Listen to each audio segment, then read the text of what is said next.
यहाँ पर पहला टॉपिक आएगा modulo arithmetic.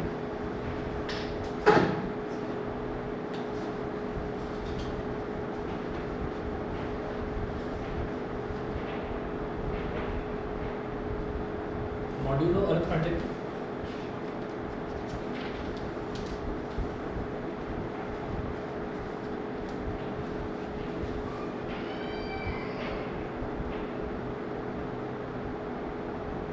it can be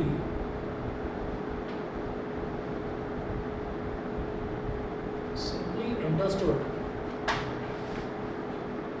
as the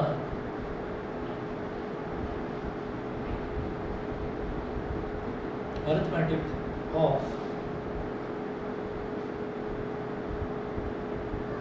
it can be simply understood as the arithmetic of remainders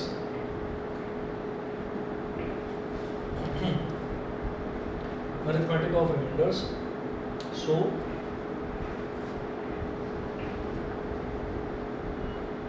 A mod B is equal to R,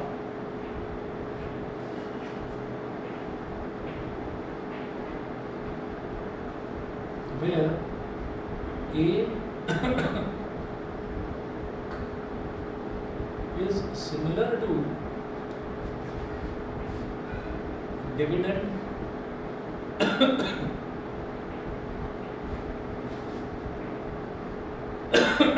and B is similar to divisor,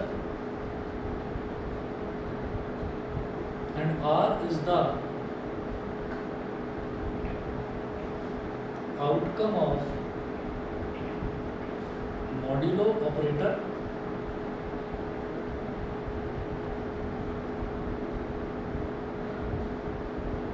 which is similar to remainder.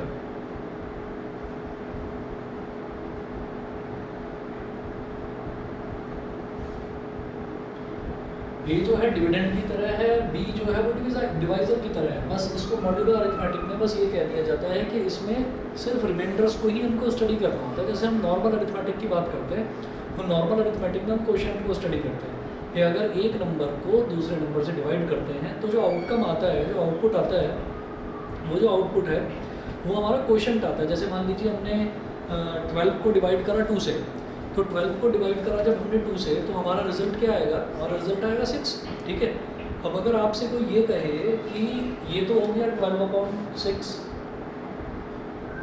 तो इसका मतलब आप क्या कर रहे हैं कि 12 divided by 6, तो ये तो डिवाइड ऑपरेटर है, तो रिजल्ट आ गया क्वोशिएंट। ये 2 कहलाता है क्वोशिएंट, जो रिजल्ट है। और अगर आपसे कोई कहे कि 12 मॉड्यूलो 6, तो मॉड्यूलो 6 का मतलब क्या है कि 12 को 6 से डिवाइड करने पर रिमाइंडर क्या आता है, बस वो बताइए। तो ये आपके पास आ जाएगा 0। समझ गए कि जब हमने 12 को 6 से डिवाइड करा तो रिमाइंडर क्या आएगा? क्वोशिएंट तो मान लिया, क्वोशिएंट तो 2 आ गया, ठीक है, लेकिन रिमाइंडर जो है वो रिमाइंडर कुछ नहीं बचेगा। तो मॉड्यूलो अरिथमेटिक जो है उसमें कुछ भी नहीं करना, उसमें डिवाइड करना है और डिवाइड करके जो आंसर आता है वो क्वोशिएंट ना लिखकर रिमाइंडर लिखना है, ये काम करना है बस। तो ये जो शुरुआत का है पोर्शन मॉड्यूलर अरिथमेटिक वाला, इसमें आपको ज़्यादातर क्वेश्चंस भी डिवाइड ही करने हैं। एग्जाम्पल नंबर 1 से स्टार्ट करते हैं। पेज नंबर 2 पर है एग्जाम्पल नंबर 1।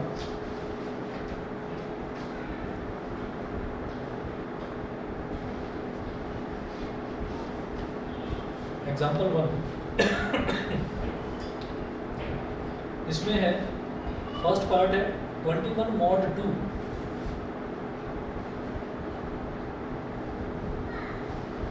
तो 21 mod 2 आपको क्या करना है? ये एक तरह से यही है कि 21 इज गेटिंग डिवाइडेड बाई 2, तो आपको क्या करना है? 21 डिवाइड बाई 2, 2 10 are 20, तो ये हमारा रिमाइंडर आ गया ना, रिमाइंडर। तो जो रिमाइंडर होता है वही इसमें आंसर होता है। तो 21 mod 2 इज इक्वल टू 1, जो रिमाइंडर है वही आंसर है। अब आप सेकंड पार्ट देखें ऐसे इसका। सेकंड पार्ट है -8 mod 5। -8 mod 5। तो इसमें भी क्या करेंगे, -8 को 5 से डिवाइड करना है, -8 को 5 से डिवाइड करना है। तो जब -8 को 5 से डिवाइड करेंगे तो हमने अभी तक जो है, अभी तक तो हमने यही देखा था कि नॉर्मली जो डिवाइड हम करते हैं उसमें क्या करते हैं, कोशिश करते हैं कि या तो वो नंबर आ जाए या उससे जस्ट छोटा नंबर आ जाए। तो 5 को अगर -1 से मल्टीप्लाई करेंगे तो क्या आएगा, -5। तो -5 -8 से बड़ा है या छोटा है, बड़ा है। हमें इससे जस्ट छोटा नंबर चाहिए, तो हम इसको -2 से मल्टीप्लाई करेंगे, -2 से मल्टीप्लाई करेंगे तो -10। तो -10 जो है वो -8 से जस्ट छोटा नंबर है। तो क्या करेंगे, 5 मल्टीप्लाइड बाई -2, तो रिजल्ट में क्या आया, -10। और हमेशा क्या किया जाता है, सब्ट्रैक्ट करते हैं इनको। तो जब सब्ट्रैक्ट करते हैं तो नीचे वाले का साइन चेंज हो जाता है। तो +10 हो गया, +10 -8 क्या हो गया, 2। ये जो 2 है ये रिमाइंडर बचा है यहाँ।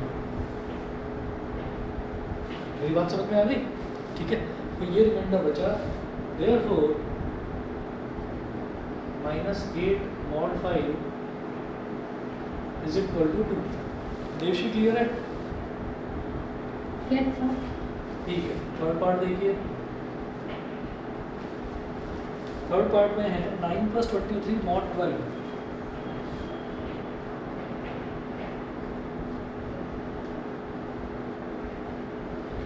+23 mod 12 मतलब 32 mod 12।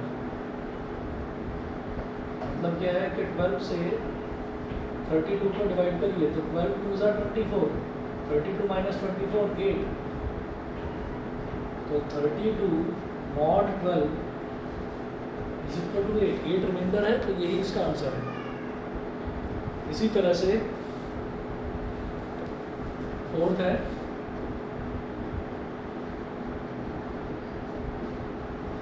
8 × 7 mod 6।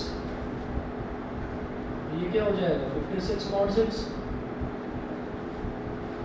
तो 6 से 56 को डिवाइड कर दीजिए, 6 9 ज़ा 54, 56 - 54 2 हो गया। तो क्वेश्चन जैसा लिखा हुआ है वैसे ही लिखेंगे, 8 × 7 mod 6 इज इक्वल टू क्या रिमाइंडर आ गया, 2 आ गया, ठीक है। ऐसे ही फिफ्थ पार्ट देखिए,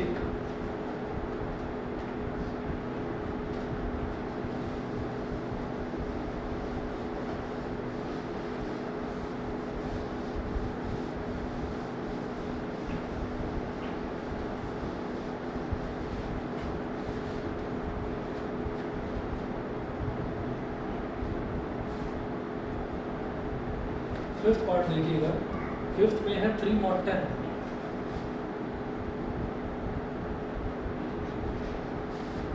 3 mod 10 का मतलब क्या है, 3 डिवाइडेड बाई 10। अब 10 के टेबल में 3 तो आता नहीं है, तो पॉइंट वाला चक्कर नहीं करना है यहाँ पर। भाई 10 1 ज़ा 10 है, तो वो 10 तो 3 से बड़ा है, उससे जस्ट छोटा क्या होगा, 10 0 ज़ा 0। तो लिखो 10 0 ज़ा 0, तो 3 - 0 रिमाइंडर क्या बचा, 3। तो यही हमारा रिमाइंडर है। और सर हम इसमें ये भी तो कर सकते थे कि हम जो कुछ माइनस से मल्टीप्लाई करें। किससे? माइनस। नहीं, माइनस से मल्टीप्लाई करोगे तो और छोटा आ जाएगा। अगर मान लीजिए मैंने करा 10 × -1, तो वो -10 आ गया। तो -10 तो 0 से और भी छोटा है ना, हमें उस नंबर से जस्ट छोटा नंबर चाहिए होता है। तो 3 से जस्ट छोटा, मैं 10 का टेबल देखता जाऊँगा, 10 1 ज़ा 10, 10 2 ज़ा 20, वो तो बड़ी वैल्यू आ गई, 10 0 ज़ा 0, तो जस्ट छोटा नंबर। इसके बाद देखिएगा ऐसे ही है, सिक्स्थ पार्ट है 12 mod 4। इसका 0 यानी कि 12/4, तो 12 डिवाइडेड बाई 4, 4 3 ज़ा 12, तो रिमाइंडर 0 है। तो 12 mod 4 इज इक्वल टू 0। तो जो ये रिमाइंडर आता है यही हमारा आंसर होता है इसमें, मॉडुलस वाले में।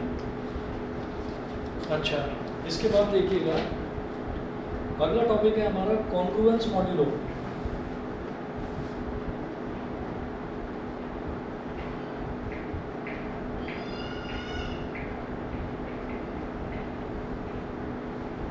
कॉन्ग्रुएंस मॉड्यूलो में क्या होता है,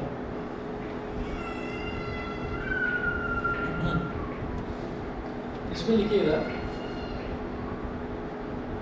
let a and b be two integers and n be an integer greater than 1.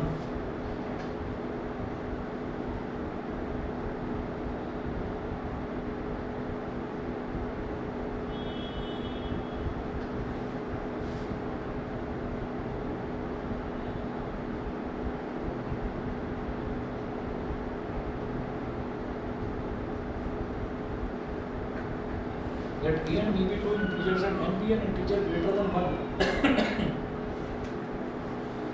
comma, then a is said to be congruent to b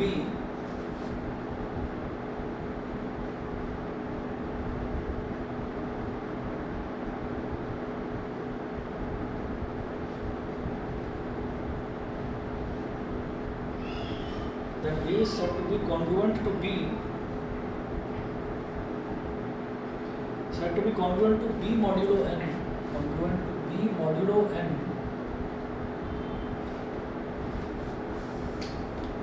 B modulo n,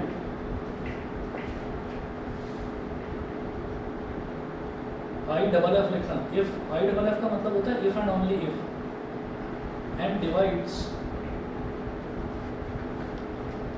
if and only if, and divides the difference of A and B, and divides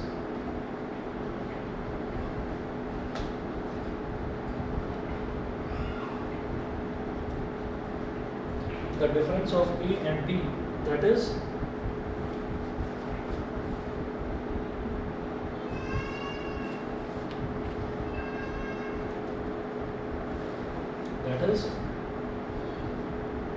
congruence modulo के लिए equivalence का sign लगाते हैं, A equivalent to B modulo n, B modulo n, इसको ऐसे लिख लेते हैं ब्रैकेट में, B मॉड n लिख लो, ब्रैकेट लगाओ या ना लगाओ कोई फर्क नहीं पड़ता। तो ये तब होता है, ये तब होल्ड करेगा if there exists an integer lambda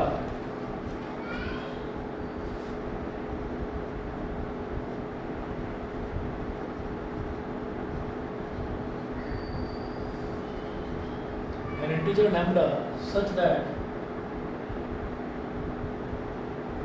a minus b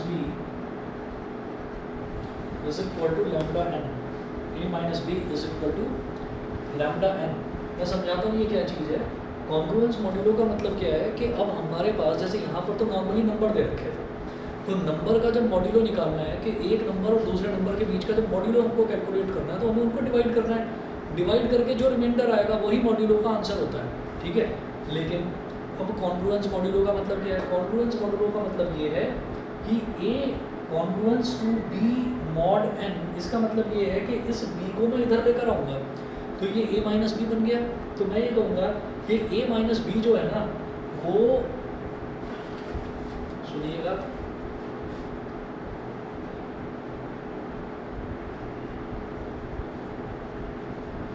ये जैसे b मॉड n लिखा हुआ है तो जैसे 32 मॉड 12 था तो 32 को हम 12 से डिवाइड ही तो कर रहे थे। तो इसका मतलब हम ये देखना चाहते हैं कि 12 से ये डिवाइड होता है या नहीं होता। तो अब क्या करेंगे, अब b मॉड n लिखा हुआ है यहाँ पर, इस b को इधर लेकर देखेंगे, इस b को इधर लेकर देखेंगे और फिर हम ये कहेंगे कि ये लैम्बडा n होना चाहिए। लैम्बडा n मतलब ये जो a माइनस बी है ना, ये इस n का कोई ना कोई मल्टीपल होना चाहिए।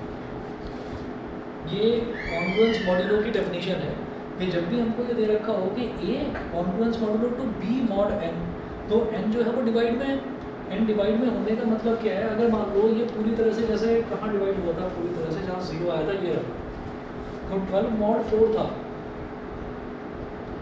तो इसका मतलब ये वाली जो टर्म है ना 12, ये वाली जो टर्म 12 है ये 4 से डिवाइड होती है, तो यानी कि ये 4 का मल्टीपल है। और 4 का कैसा मल्टीपल है? 4 इंटू 3, 4 इंटू 3, तो 4 का मल्टीपल है। तो यहाँ पर हमारे लिए जो 3 है वो क्या हो गया? वो एक तरह से लैम्बडा हो गया, एक तरह से लैम्बडा हो गया। तो आप ये देखिएगा कि यहाँ पर हम ये कहेंगे कि बी मॉड एन दे रखा है और ये दिया है कि ए लगभग बी के बराबर है, बी के इक्विवेलेंट है, बराबर नहीं है, इक्विवेलेंट है। तो हमने ये कहा कि अगर मैं बी को इधर ले आऊँ तो ये वाली जो टर्म होगी ए माइनस बी जो टर्म बनेगी, ये इधर जो n लिखा हुआ है ये n का मल्टीपल होगी। अब मल्टीपल का मतलब क्या है कि कितने टाइम्स मल्टीपल होगी, कितने टाइम्स डिवाइड होगी, वो करके देखना पड़ेगा। सर इसमें हमने इक्विवेलेंट लिखा है तो इसका मतलब ये है कि ए कंप्लीटली इक्वल है बी से, कंप्लीटली तो इक्वल जीरो है, होगा। कंप्लीटली इक्वल है। क्या सुनिए, हाँ। इन्होंने बोला कि a is equivalent to b mod n, b mod n के पूरी तरह से इक्वल होगा, है ना।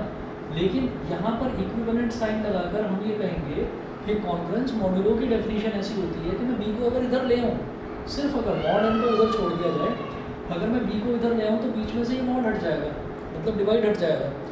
b को आप इधर ले गए और ये जो इक्विवेलेंट का साइन है ये भी हट जाएगा, और ये जो n है हम ये कहेंगे कि n का जो a माइनस बी है ये n का कोई ना कोई मल्टीपल बन जाएगा। ये है इसकी डेफिनेशन। अभी क्वेश्चन देखते हैं, समझेंगे।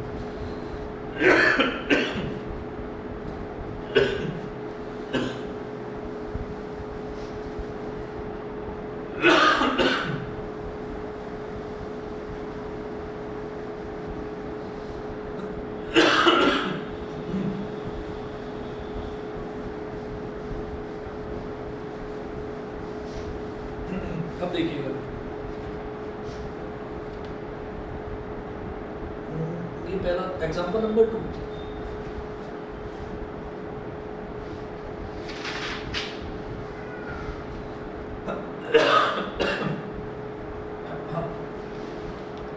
एग्जांपल नंबर 2 में है find the set of values of x।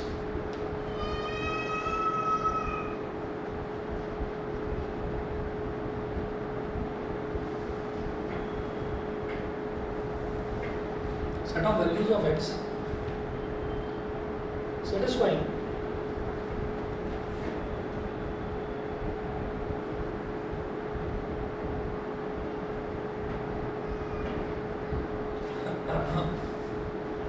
x equivalent to 12 mod 5।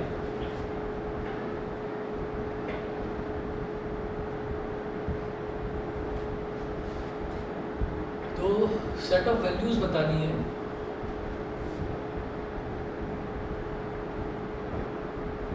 कैसे करेंगे, कॉन्ग्रुएंस मॉड्यूलो के टर्म, मतलब कॉन्ग्रुएंस मॉड्यूलो वाला एक्सप्रेशन लिखा हुआ है, तो 12 को इधर लेकर आएंगे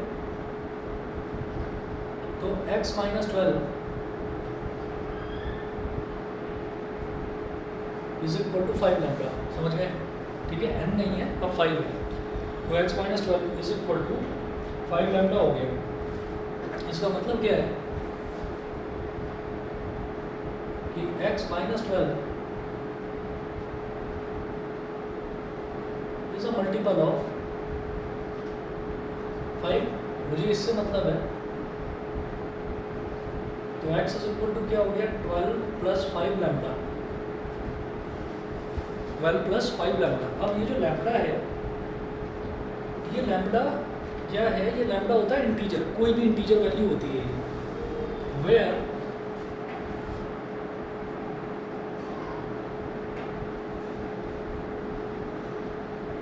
where lambda is an integer, that is lambda is equal to, ऐसे डॉट डॉट डॉट करके लिखिए यहाँ पर -3 -2 -1 0 1 2 3 डॉट डॉट डॉट ब्रैकेट बंद कर लीजिए। नेगेटिव में कितना भी चलते चले जाओ, पॉजिटिव में कितना भी चलते चले जाओ और जीरो वैल्यू। तो लैम्डा क्या लेगा, लैम्डा यहाँ पर इंटीजर वैल्यूज लेगा। ठीक है जी, इंटीजर वैल्यूज ले ली इसने, तो x क्या हो जाएगा फिर, हम ये कहेंगे x की वैल्यूज अगर देखें तो अगर लैम्डा की वैल्यू -3 है तो x की वैल्यू क्या होगी 12 प्लस 5 इंटू 3, पहली वैल्यू ये। फिर अगर लैम्डा की वैल्यू -2 है तो 12 प्लस 5 इंटू -2। लैम्डा की वैल्यू -1 है तो 12 प्लस 5 इंटू -1। लैम्बडा की वैल्यू 0 है तो 12 प्लस 5 इंटू 0, 12 प्लस 5 इंटू 1 अगर लैम्बडा की वैल्यू 1 है तो, और 12 प्लस 5 इंटू 2 और 12 प्लस 5 इंटू 3। समझ रहे हो कि नहीं बताओ? ठीक है, तो उन्होंने बोला है कि find the set of values of x। तो आपको x की वैल्यूज निकालनी है, उसका सेट निकालना है। तो सेट हमेशा कर्ली ब्रैकेट में लिखा जाता है। तो x की क्या वैल्यूज हो गई, dot dot dot dot 5 minus 3 क्या हो गया, -15। 12 माइनस 15 कितना हो गया, माइनस का 3। 5 माइनस 2 कितना होता है, 5 इंटू माइनस 2 10। 12 प्लस 10 कितना हो गया, सॉरी 12 माइनस 10 प्लस का 2 होगा, कॉमा 12 माइनस 5 क्या होगा, 7। और 12 प्लस 0 कितना हो जाएगा, 12। 12 प्लस 5 17। 12 प्लस 10 22। और 12 प्लस 15 27। डॉट डॉट डॉट ऐसे करके छोड़ दिया। तो उन्होंने ये पूछा था find the set of values of x। तो ये सेट आ गया, set of values of x आ गया। सो मिनिमम कितनी वैल्यूज निकालनी है? इसमें 7 निकाल रखी है, 5 निकाल दो बहुत है भाई। जैसे 7 वैल्यूज है ना, -3 -2 -1 3 ये, 1 2 3 3 ये, और 1 से 0, तो टोटल 7 वैल्यूज हो गई। तो इन्होंने 7 निकाल रखी है, 5 निकाल दो बहुत है, ठीक है ना। अगला देखिए example 3।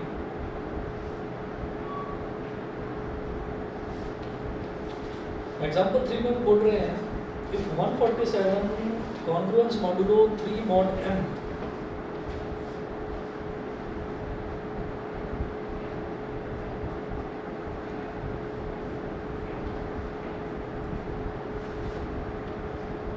then find the values of m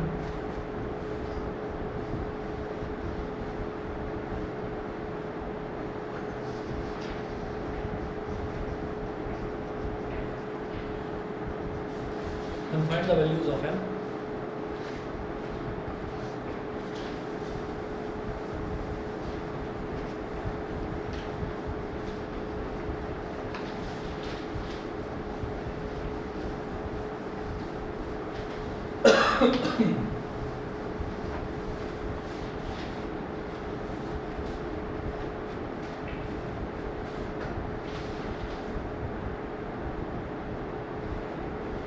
देखिए कैसे करेंगे, ये है 147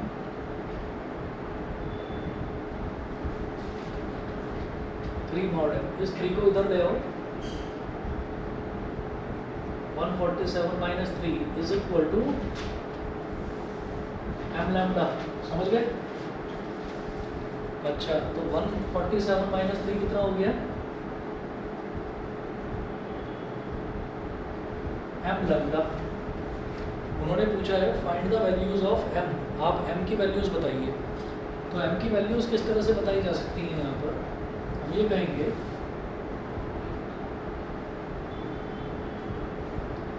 वेयर लैम्डा इज एन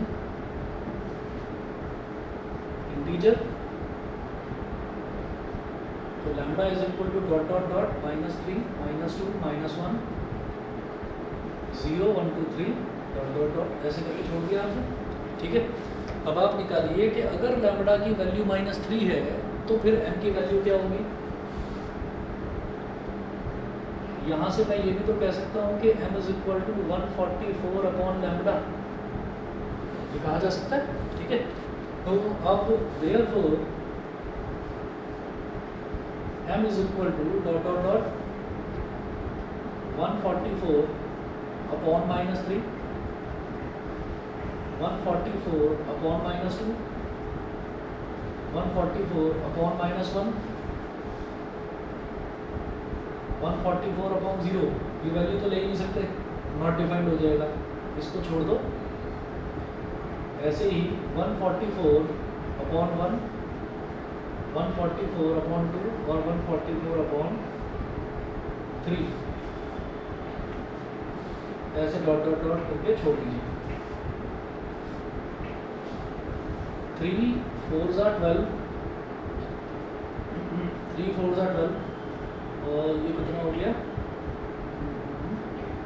8,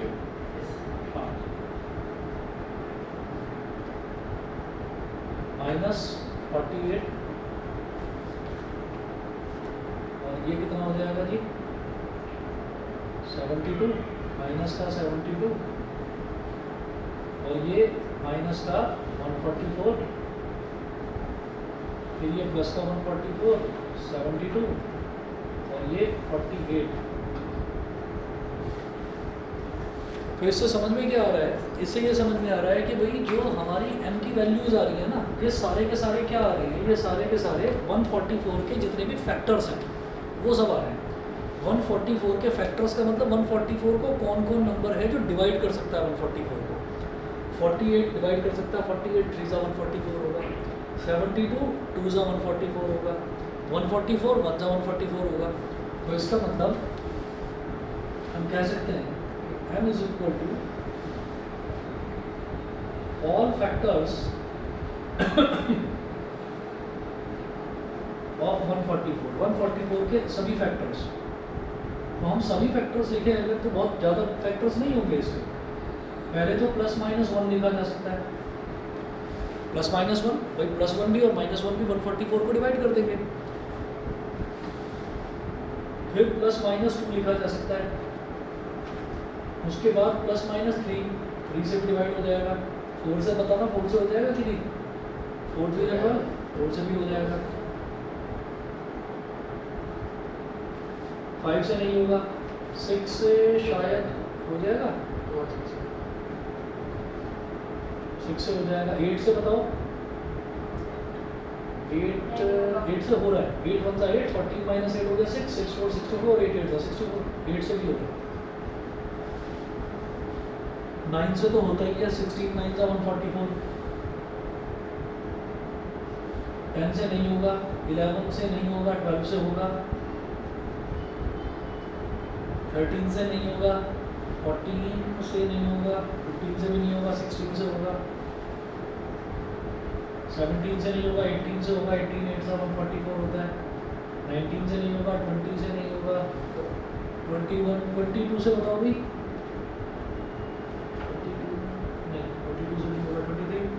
24 से हो जाएगा शायद, 24 से हो जाएगा।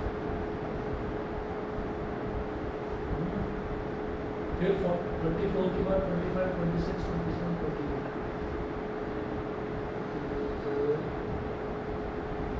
48 से नहीं होगा, 29 30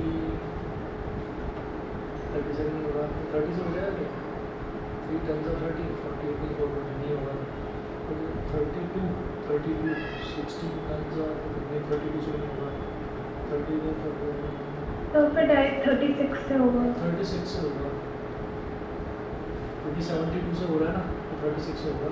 36 के बाद फिर सीधा 48 यस सर, और 48 के बाद फिर सीधा 72 और उसके बाद आपका 144। ठीक है, तो ये सारी वैल्यूज इसकी लिख दी। ठीक,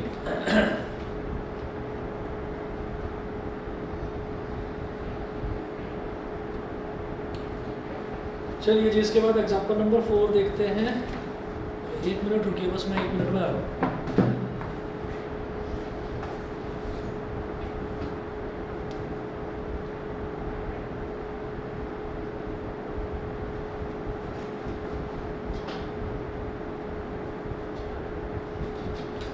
ये स्कूल वाले अप्लाइड के लिए मान कैसे गए? हाँ थोड़ा बहुत प्रिंसिपल की बात करी। हाँ, तो कई स्कूल से ना उन्होंने मना ही कर दिया। सर अभी मना कर रहे हैं, ये बात पढ़ाई के लिए पेपर बैचलर्स वाला एग्जामिनेशन है नहीं है, अच्छा, उनसे वो मान गए। और भी कई स्कूल ऐसे हैं, खासतौर पर 2 बच्चे यहाँ पर अटके थे लास्ट ईयर की, कौन सा है भानुग्राम जमुई, 2 ही बच्चे बस अप्लाइड में से। उनमें भी लास्ट में जाकर एक लड़का आता था शिवांश, शायद आप जानते हो, नहीं आपसे 1 साल सीनियर, तो उसने भी मतलब 5-6 महीने चलाई अप्लाई, फिर छोड़ दी 11th में। और फिर उसके बाद में बस एक लड़की थी, वही अटकी थी कि नहीं मेरे को तो अप्लाई नहीं किया, तो फिर उन्होंने फिर एक बार फिर अप्लाई किया। वैसे DPSG है जिसमें प्रॉपर एक सेक्शन बना हुआ है अप्लाई का, हमारे स्कूल है तुम्हारे काफ़ी अच्छे। 12 बच्चे हाँ, मतलब वही कम ही है बच्चे।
देखते हैं।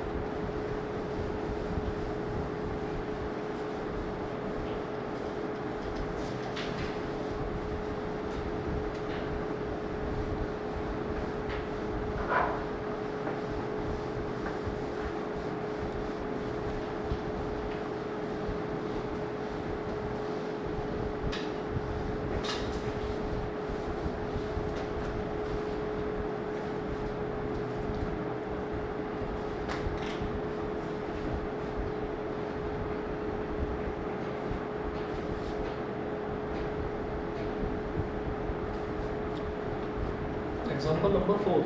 If 39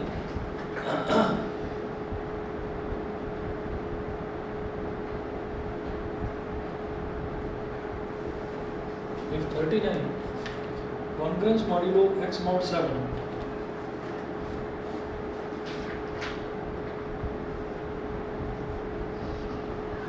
ये दे रखा है,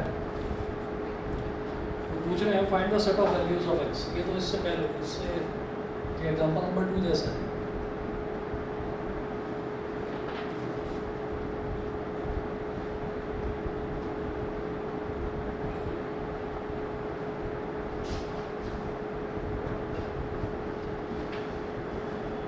find the set of values of x।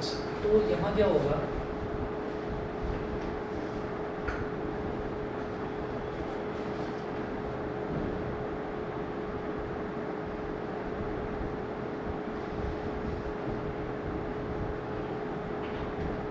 Minus x is equal to m तो 7 है, एक नंबर आ जाएगा lambda, minus x is equal to 7 lambda minus 39। तो x कितना हो जाएगा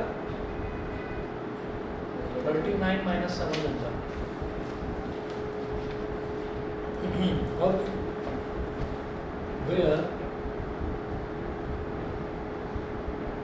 lambda is an integer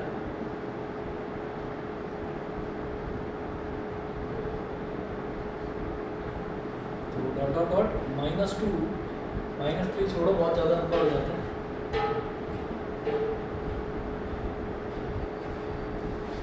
तो लैम्बडा ये हो गया, तो x क्या क्या हो जाएगा, 46, 39, 25, 30। लैम्बडा की जगह -2 डाल दो पहले, 39 माइनस 7 इंटू -2, ठीक है। फिर 39 माइनस 7 इंटू -1, ठीक। फिर 39 माइनस 7 इंटू 0, फिर 39 माइनस 7 इंटू 1,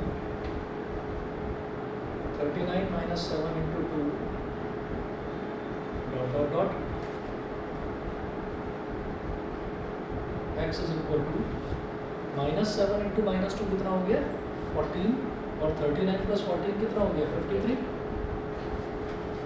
39 प्लस 7 कितना हो गया 46, 39 माइनस 0 कितना हो गया 39, 39 माइनस 7 हो गया 32, और 39 माइनस 14 कितना हो गया 25।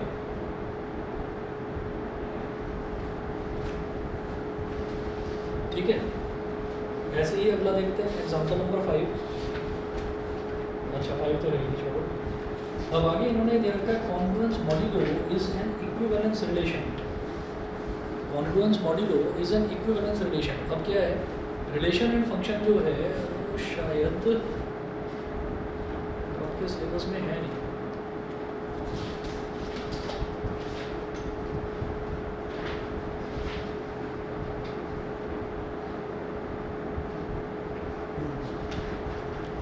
रिलेशन एंड फंक्शन आपके सिलेबस में है नहीं, तो आप इसमें सिर्फ ऊपर ऊपर से करेंगे। जो ये रिलेशन है ना, जैसे इन्होंने बोला इक्विवेलेंस रिलेशन, तो इक्विवेलेंस रिलेशन प्रूव करने के क्वेश्चंस आया करते हैं नॉर्मल मैथ्स में। तो ये जो पोर्शन इन्होंने दे रखा है पेज नंबर 4 पर, congruence modulo is an equivalence relation. तो रिलेशन 3 टाइप के होते हैं, एक रिफ्लेक्सिव रिलेशन, एक सिमेट्रिक रिलेशन और एक ट्रांजिटिव रिलेशन। अगर कोई भी रिलेशन इन तीनों क्राइटेरिया को सेटिस्फाई कर देता है तो हम उस रिलेशन को बोल देते हैं कि वो इक्विवेलेंस रिलेशन है। हमें ये प्रूव नहीं करना है यहाँ पर, हमें इसके सिर्फ क्वेश्चन देखना है। और क्वेश्चन मुश्किल नहीं है, क्वेश्चन देखिएगा कैसे है।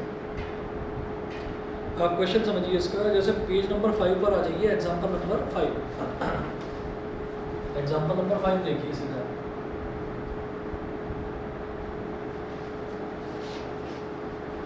क्या पूछ रहे हैं यहाँ पर?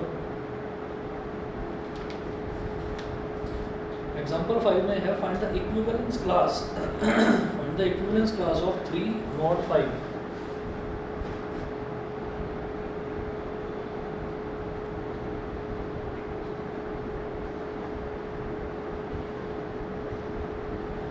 Equivalence class of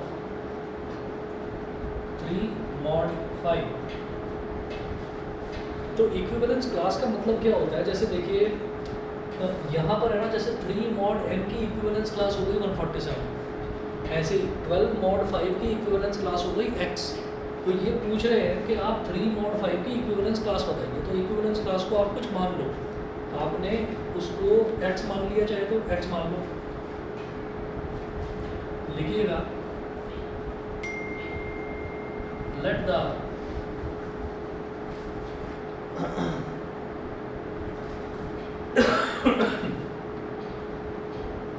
let the equivalence class of 3 mod 5 be x। और 3 mod 5 की equivalence class को आप x मान लो।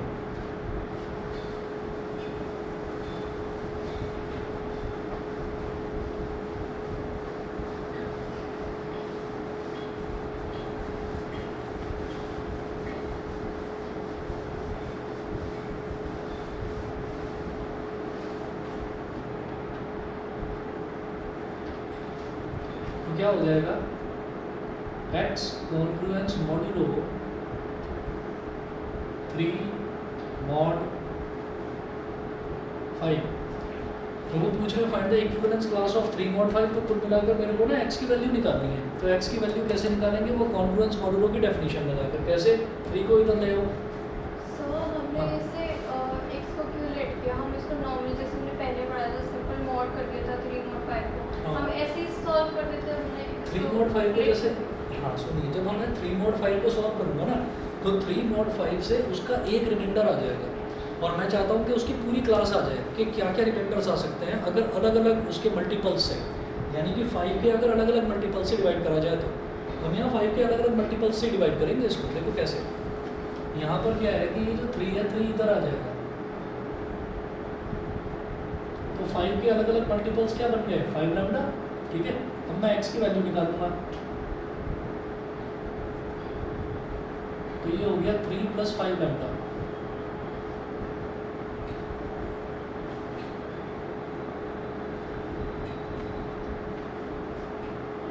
अब देखिएगा where lambda is equal to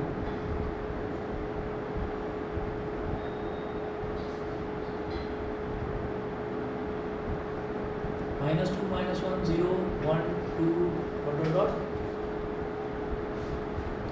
ऐसे छोड़ दिया। x इज इक्वल टू 3 + 5 × -2 comma 3 + 5 × -1 comma 3 + 5 × 0 comma 3 + 5 × 1 comma 3 + 5 × 2 comma dot dot dot. ये हो गया। तो 3 5 × -2 -10 हो गया। 3 - 10 कितना हो गया? -7। ये क्या हो गया? 3 - 5 -2, ये हो गया 3, ये हो गया 8, और ये क्या हो गया? 3 13, ये हो गया। ठीक है, तो यहाँ पर इसको क्या लिखेंगे? जो इक्विवेलेंस क्लास लिखने का तरीका होता है वो ऐसे लिखा जा सकता है कि 3 और 3 के आगे लगाया ऐसे ब्रैकेट और इसके बाहर लिख दिया 5। इसका मतलब ही 3 mod 5 है। इसका मतलब ही 3 mod 5 है। इसकी इक्विवेलेंस क्लास का मतलब यह है कि पूरा सेट बताइए आप, सेट क्या आ जाएगा। तो तो ये हो जाएगा -7 -2 3 8 13 लाइक दिस। ये छोड़ दीजिए। इन्होंने इस चीज़ को ऐसे दे रखा है कि सबसे पहले दे दिया इन्होंने 3, फिर लिख दिया 3 + -5। तो 3 + -5 का मतलब वही है कि 3 + 5 कितना हो गया 8, और 3 - 5 का मतलब हो गया -2। अगला टर्म इन्होंने दे रखा है 3 + -10, तो 3 + 10 हो गया 13, 3 - 10 हो गया -7। ऐसे दे रखा है, ठीक। तो उन्होंने वैसे दे रखा है, हमने ऐसे दे रखा है, एक ही बात है, कोई दिक्कत नहीं है इसमें। अगला देखिएगा एग्जाम्पल नंबर 6। एग्जाम्पल नंबर 6 का वैसे तो कॉन्ग्रुएंस मॉड्यूलो से कोई लेना देना नहीं है और ज़रूरत भी नहीं है कि आप उससे करके उसको दिखाएं, लेकिन फिर भी अगर उसी के पैटर्न पर करके देखना है तो देखते हैं क्या है। Example number 6। एग्जाम्पल 6 में देखिएगा, ये बोल रहे हैं it is currently 8 AM, what time in AM और PM will be in next 500 hours, will be in next 500 hours. So it is currently 8 AM.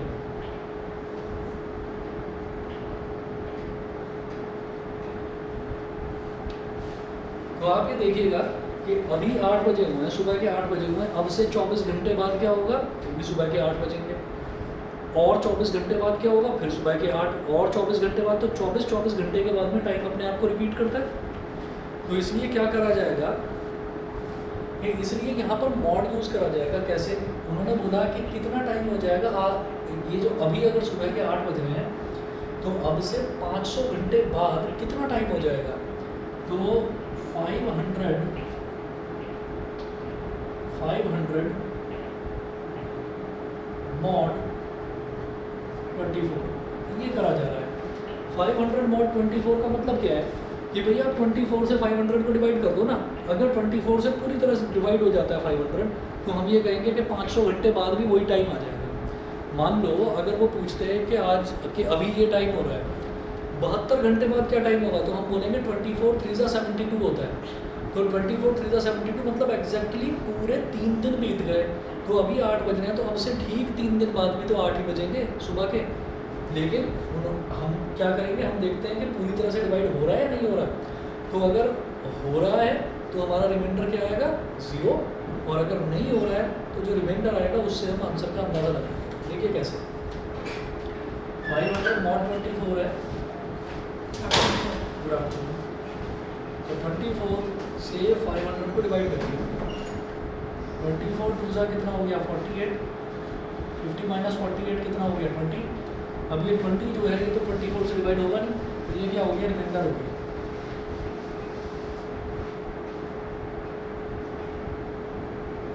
ये रिमाइंडर हो गया। तो कितना बचा हमारे पास, 20 आवर्स बचा। तो मतलब इसमें क्या हुआ,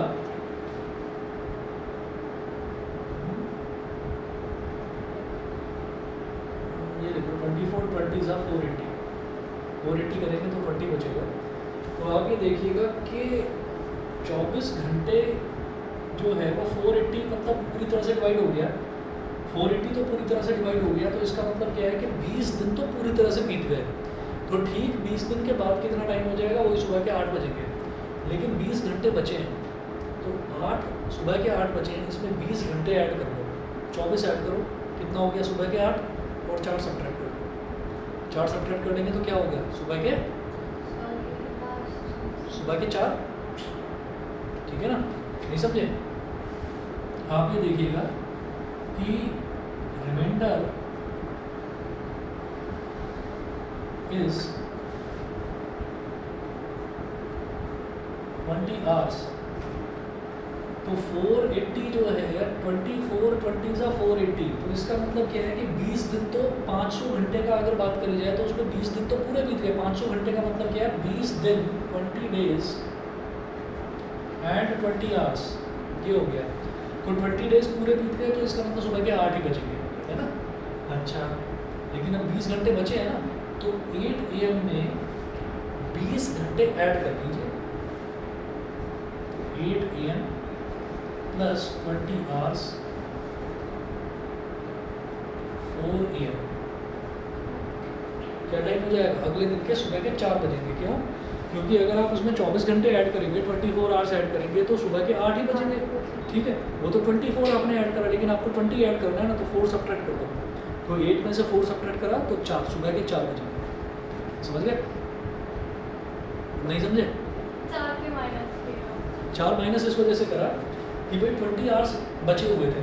आप एक काम करो, आप 8 AM में 20 आवर्स ऐड करो। तो 8 AM में मैंने 4 घंटे ऐड करे तो दोपहर के 12 बज गए। ठीक है, फिर मैंने क्या करा, 4 ऐड करा था ना, अब 16 और बचा है, तो 12 ऐड करो तो रात के 12 बज गए। 12 और 4 16, अब 4 और ऐड करो तो सुबह के 4। सुबह के 4। ऐसे करो। मैंने क्या करा था कि सीधा 24 घंटे ऐड कर दिए, तो 24 घंटे ऐड करे तो नेक्स्ट डे के 8 बज गए, लेकिन हमें ऐड तो 20 घंटे करने थे ना, तो वो 24 तो 4 सब्ट्रैक्ट कर दिए। ऐसे। ठीक है जी, इतना करिएगा। और इसमें ना एक्सरसाइज में देख लो आपको क्या क्या करना है।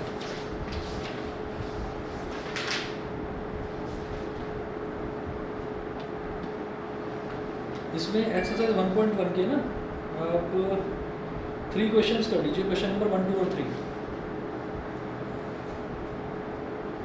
Question number 1, 2, 3, 12, 13, 14, 15। ठीक है, 1, 2, 3 और 12, 13, 14, 15 ये। ठीक, चलिए। Thank you sir. हाँ, 5:30 कल 5:30 आना है। 5:30 वाले में वो डिफरेंशिएशन आ गया, हम कंटिन्यू करेंगे। ठीक है ना, बस डिफरेंशिएशन वाले में अभी कुछ थोड़ा सा बस ये दिक्कत रहेगी कि जहाँ पर ट्रिग्नोमेट्री वाले सवाल आ जाने हैं वो आपको छोड़ देना है, बस बैठे रहना है उस पर। ठीक है, बस वो ट्रिग्नोमेट्री बीच बीच में डिस्टर्ब करेगी। ट्रिग्नोमेट्री के तो बहुत सारे हैं। यस हाँ। सर, लास्ट क्लास में तो सिर्फ आपने ट्रिग्नो ही Trigonometry। करवाई। वो इत्तेफाक ऐसा हो गया था कि उसमें ट्रिग्नोमेट्री के ही क्वेश्चंस थे, है ना। चलो मैं आपको बता मैंने दूँगा। तो फिर दूसरे फिर जो मेरी बुक के थे मैंने उसी टॉपिक के वही सॉल्व करे। चलिए कोई बात नहीं, मैं एक काम करूँगा, मैं एक बार देख लूँगा कि अब जो कल जो मैं क्लास लूँगा, अगर उसमें ट्रिग्नोमेट्री के ज़्यादा सवाल हुए ना तो मैं आपको ग्रुप पर डाल दूँगा कि आना है या नहीं आना। Okay sir. ठीक है ना, चलिए। आंसर आपके पास क्वेश्चन पेपर है सीएस का अप्लाइड में? हाँ, मेरे पास अप्लाइड का क्वेश्चन पेपर है, मैं आपको भेज दूँगा, ग्रुप पर ही डाल दूँगा। ओके। एक ही पेपर हुआ है, पहला ही पेपर हुआ है, पेपर है मेरे पास, मैं भेज दूँगा। चलिए जी, Okay, sir. Thank okay you, sir. Okay okay. Sir फिर आ गए नोट्स?